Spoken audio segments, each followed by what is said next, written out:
పేరు పేరిన హృదయపూర్వకంగా కృతజ్ఞతలు తెలుసుకుంటున్నాను. ఇక్కడికి వచ్చిన తర్వాత డాక్రా ఆకస్మికలకు సంబంధించి పరిపాలన అవస్థలు, అంకుల దగ్గర ఎదుర్కొంటున్న సమస్యల గురించి అడిగి తెలుసుకునే ప్రయత్నం చేశాం. అడిగి తెలుసుకునే ప్రయత్నంలో భాగంగా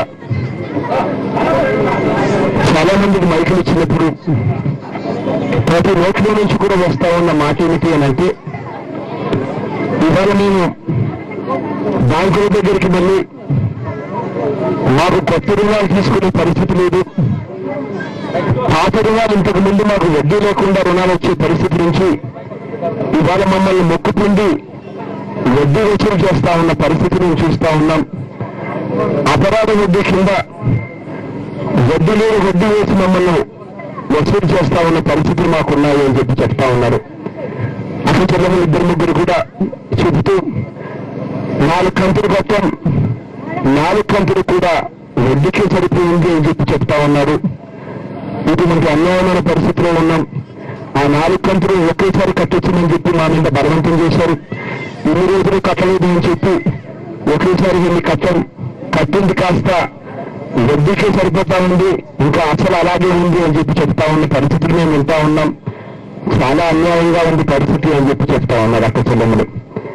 ఆ అక్క చెల్లెమ్మలు చాలా మంది చెప్తా ఉన్నారు, ఇంతకు ముందు రాజశేఖర రెడ్డి గారు ఉన్నప్పుడు పావులా వడ్డీ ఉండేది, ఆ తర్వాత వడ్డీ లేని రుణాలు కూడా చూసాం.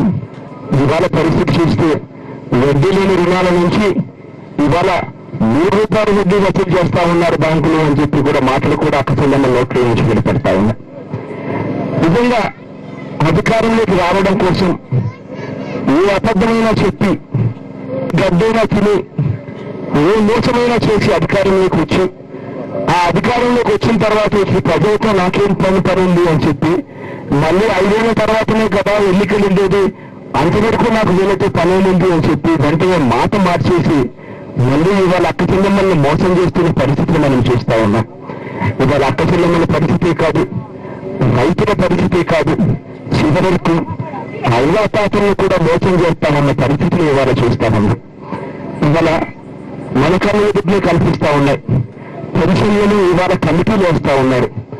ఆ కమిటీలకు సంబంధించిన కూడా కార్యవర్గ సభ్యులు ఎవరు అని అంటే వాళ్ళ పార్టీకి చెందిన మంత్రులు ఎవరి పేరు చెప్తే వాళ్ళే కార్యవర్గ సభ్యులంట, వాళ్ళే పెన్షన్లకు సంబంధించి ఏరువేతర కార్యక్రమాలు చేస్తారట. నిజంగా ఎంతటి దారుణమైన పరిస్థితి ఉంది అంటే అవ్వాతాతలకు 3 పూటల భోజనం పెట్టలేని పరిస్థితిలో ఇవాళ అవ్వాతాతలు ఉన్నారు అని అంటే ఆ అవ్వాతాతలకు 3 పూట్ల భోజనం పెట్టాలి అన్న ఆలోచన చేయకుండా ఆ అవ్వాతాతలను కూడా ఆఖరికి వదిలేసే పరిస్థితి ఇవాళ కనిపిస్తా ఉంది. ఇవాళ వ్యక్తి పెన్షన్లకు సంబంధించి ఒక చిన్న ఉదాహరణ చెబుతా. ఇవాళ రాష్ట్రంలో మొత్తంగా 43,11,688 పెన్షన్ కార్డులు ఉన్నాయి. ఇవాళ ఈ 43,11,688 పెన్షన్లకు కాను చంద్రబాబు నాయుడు గారి కన్నా ముందు ₹200 పెన్షన్ వస్తా ఉంది.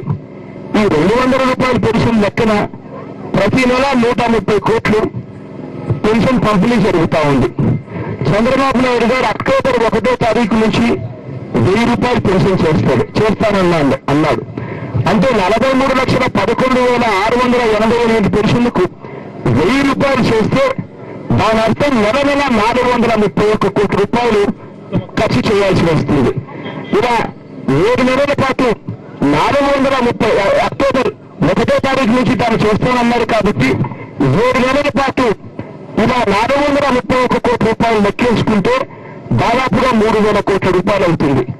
5 నెలల కాలానికి 130 కోట్ల రూపాయలు లెక్క వేసుకుంటే మరో 650 కోట్లు అవుతుంది. బడ్జెట్ లో మొత్తంగా పెన్షన్లకు సంబంధించి ఆ 650 కోట్లు ఈ 3,000 చిల్లర కోట్లు కలిపి 3,700 కోట్లు కేటాయింపులు చేయవలసి ఉంటే చంద్రబాబు నాయుడు గారు బడ్జెట్ లో కేటాయింపులు చేసింది కేవలం 1,338 కోట్లు మాత్రమే కేటాయింపులు చేసి చేతులు గెలుపుకున్నారు. అంటే దాని అర్థం 3,700 కోట్లు కేటాయింపులు చేస్తే ప్రతి అవ్వాతాతకు ఇవాళ భోజనం పెడతా ఉన్నట్టుగా 3 పూట్ల భోజనం తినే పరిస్థితి వచ్చింది. ఆ పరిస్థితి నుంచి 1300 కోట్లు మాత్రమే కేటారంటే దాని అర్థం 2400 కోట్లు కత్తిరింపు చేయడానికి బడ్జెట్ టైంలోనే చంద్రబాబు నాయుడు గారు మెంటల్ గా ప్రిపేర్ అయ్యి బడ్జెట్ లో తక్కువ కేటాయింపులు చేశారు. ఇవాళ నిజంగానే చంద్రబాబు నాయుడు గారు చేస్తా ఉన్నది ఏమిటి అంటే ఈ కత్తిరింపు కార్యక్రమం ఎలా చేయాలని ఆ రోజు అనుకున్నాడు బడ్జెట్ పెట్టేటప్పుడు. ఇవాళ కత్తిరింపు కార్యక్రమం చేస్తా ఉన్నారు. ఈ కత్తిరింపు కార్యక్రమాలలో ఎంతటి దారుణంగా చేస్తా ఉన్నారంటే ఇవాళ తీసుకుంటా ఉన్న పెన్షన్దారులందరూ కూడా బోనస్ పెన్షన్దారులను కూడా చంద్రబాబు నాయుడు గారు చెప్తా ఉన్నారు. ఒక్కసారి చంద్రబాబు నాయుడు గారిని అడగదలుచుకునేది ఒకటి, అయ్యా చంద్రబాబు నాయుడు గారు గ్రామాలలో ఇవాళ పెన్షన్లు ఎలా తీసుకుంటున్నారో నీకు తెలుసా చంద్రబాబు గారు అడుగుతా ఉన్నా. కారణం ఏంటంటే ఇవాళ చంద్రబాబు నాయుడు గారికి తెలియని ఒక విషయం చెప్పాలి. గ్రామాలలో ఇవాళ పెన్షన్లు ఎలా తీసుకుంటున్నారు అంటే ఇవాళ ఐసిఐసిఐ బ్యాంక్ వాళ్ళు వస్తున్నారు, వచ్చి ప్రతి గ్రామంలో వేలుముద్దలు తీసుకుంటా ఉంటారు. వేలుముద్దలు తీసుకొని వేలుముద్దలు నిర్ధారణ చేసిన తర్వాతనే వాళ్ళు 200 రూపాయలు పెన్షన్లు ఇస్తా ఉన్నారు. మరి అటువంటిది ఈ 43,11,688 మందికి వేలుముద్దలు వేసిన తర్వాతనే వాళ్ళను వాళ్ళ బయోమెట్రిక్స్ ద్వారా వేలుముద్దలు నిర్ధారణ జరిగిన తర్వాతనే చంద్రబాబు నాయుడు గారికి తెలియకోకుండా పెన్షన్లు ఇస్తా ఉన్నారు. మరి వేలుముద్దల నిర్ధారణ జరిగిన తర్వాతనే పెన్షన్లు ఇస్తా ఉన్నప్పుడు మరి 43,11,688 మంది అరుణాతాతులు వితంతువులు ఉన్నట్లే చంద్రబాబు నాయుడు గారిని గట్టిగా అడుగుతా ఉన్నా. ఇలా ఉన్నారు అని సంగతి చంద్రబాబు నాయుడు తెలుసు, ఉన్నారు అని సంగతి చంద్రబాబు నాయుడు గారికి తెలుసు. కానీ కత్తిరింపు చేయడం కోసం చంద్రబాబు నాయుడు గారు ఏమంటారంటే లేని వ్యక్తులు అందరూ ఉన్నారు, వారందరూ తీసుకుంటున్నారు, అంత బోనస్ అంత బినామీలు అని చెప్పి చంద్రబాబు నాయుడు గారు చెప్పి కొట్టేస్తా ఉన్నారు. ఇలా కత్తిరించడానికి చంద్రబాబు నాయుడు గారు రోజుకొక కారణం వెతుకుతా ఉన్నారు. ఇవాళ పేపర్లో మనం అంతా కూడా గమనించే ఉంటాం. రేషన్ కార్డు కత్తిరించడానికి చంద్రబాబు నాయుడు గారు కొత్తగా శ్రీకారం చుట్టారు. చంద్రబాబు నాయుడు గారు ఇవాళ పేపర్లో అన్నారు 67 లక్షల మంది రేషన్ కార్డు లబ్ధిదారులందరూ కూడా బోనస్ అని చెప్పి చంద్రబాబు నాయుడు గారు ఇవ్వాలన్నారు.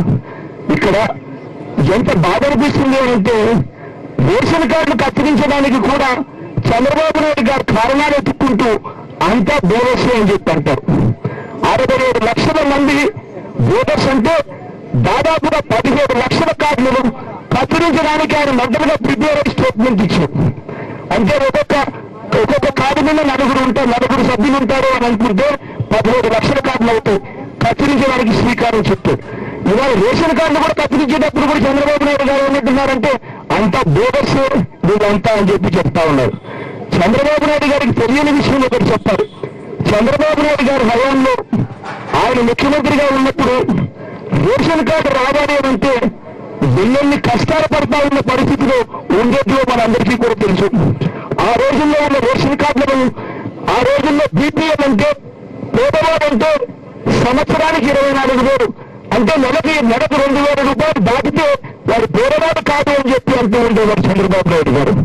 రాజశేఖర రెడ్డి గారు వచ్చిన తర్వాత పేదరికం అన్నది నిజాయితీగా పలానవాడు పేదవాడు అని చెప్పి నిరూపణ చేయడం కోసం అని చెప్పి రాజశేఖర రెడ్డి గారు 5,000 రూపాయలు ప్రతి నెల వచ్చేదాకా గ్రామాలలో 60,000 రూపాయలు సంపాదిస్తా ఉన్న వాళ్ళంతా కూడా సంవత్సరానికి పేదవాడు అని చెప్పి ఆ దివంగత నేత మార్చి ఆ దివంగత నేత ప్రతి పేదవాడికి కూడా ప్రతి పేదవాడికి కూడా రేషన్ కార్డులు ఇచ్చాడు, పెన్షన్లు ఇచ్చాడు. కానీ ఇవాళ చంద్రబాబు నాయుడు గారు మళ్ళీ కత్తిరింపులు ఎలా చూస్తా ఉన్నారు. ఈ కత్తిరింపుల కారణానికి కూడా కారణం ఏమిటి అంటే బడ్జెట్ ఒకసారి చూస్తే బడ్జెట్ లో ఇదే రేషన్ కార్డులకు చంద్రబాబు నాయుడు గారు కేటాయింపులు చేసిన సొమ్ము తక్కువగా ఉంది. ఆ సొమ్ము తక్కువగా ఉంది కాబట్టి కత్తిరింపులతో దాన్ని చంద్రబాబు నాయుడు గారు దాన్ని జస్టిఫై చేసుకునే దానికోసం కత్తిరింపులు చేస్తూ ఉన్నాడు. ఆ కత్తిరింపులను నిలబెట్టుకునే దానికోసం అని చెప్పి అంత బోకస్ అని చెప్పి మళ్ళా ఒక అబద్ధం చెప్పబోతా ఉన్నాడు.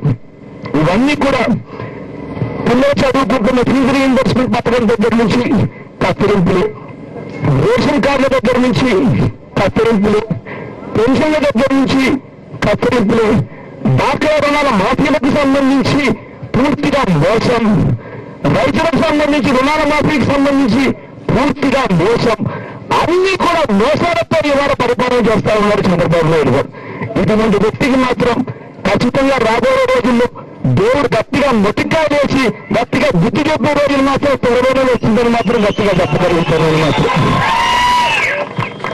అంతవరకు మాత్రం మనమంతా గట్టిగా పోరాటం చేయాలి. ఆ పోరాటంలో భాగంగా మీ అందరి దీవెనలు కావాలి, నాకు మీ అందరి తోడ్పాటు కూడా కావాలి. అక్టోబర్ 16వ తారీఖున మండల కేంద్రాల ఎదుట డాక్టర్ సంఘముల కోసం, రైతన్నుల కోసం జరుగుతా ఉన్న అన్యాయాన్ని ఎత్తి చూపుతూ, జరుగుతా ఉన్న మోసాన్ని ఎత్తి చూపుతూ 16వ తారీఖున మండల కేంద్రాల ఎదుట మొట్టమొదటిగా ధర్నా కార్యక్రమాన్ని మనం అంతా కూడా చేయబోతున్నాం.